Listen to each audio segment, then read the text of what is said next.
तू मेरा है जुनून, तू मेरी है दुआ, तू इश्क मेरा, तू इश्क मेरा, तू इश्क मेरा। तुमसे अभी तक फाइल सेट नहीं हुई यार? ये तो खाली पेपर्स हैं, इन्हें सेट करने का फायदा क्या है? जुबान से ज्यादा ना हाथ चलाओ और जो कहा है वो करो। यार तुम आखिर हर बात पे मुझे क्यों ऐसे कहती हो? आखिर मुझे भी तो पता चलना चाहिए ना कि हम कर क्या रहे हैं। हम ना झक मारने का ऑफिस खोल रहे हैं, तुम्हें नहीं पता हम क्या करने लगे हैं? अच्छा, तो हम ऐसे रिश्ते करवाएंगे, लेकिन इन खाली पेपर से हम रिश्ते कैसे करवाएंगे? ये पेपर सिर्फ सजाने हैं, दिखाने नहीं है। और वो जो तुमने एड में लिखवाया है कि हमारे पास हर जात और हर किस्म के रिश्ते मौजूद हैं, अब वो कहाँ से आएंगे?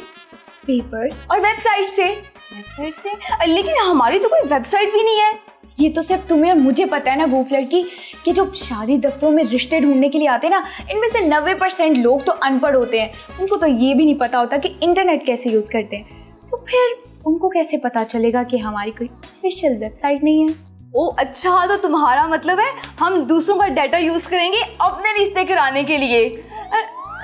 लेकिन ऐसा कैसे हो सकता है? तुम्हें क्या लगता है ये सभी मैरिज ब्यूरो वाले पोलियो की टीमों की तरह घर घर जाके रिश्ते ढूंढते हैं? ऐसा बिल्कुल भी नहीं होता। इनमें से सिर्फ 10% रिश्ते जेन्युइन होते हैं, 30% तो न्यूज़पेपर और वेबसाइट से ढूंढते हैं और 60% तो बिल्कुल फेक।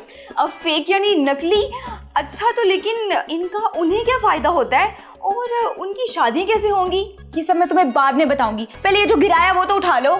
अच्छा, और ये तो बताओ कि वो जो तुमने कोजे कोजे लड़की और लड़कियों की पिक्चर्स दी हैं वो कहाँ पे लगानी है? मेरे सर पर, ये कहीं भी लगा दो। हर बात मुझसे पूछनी होती है।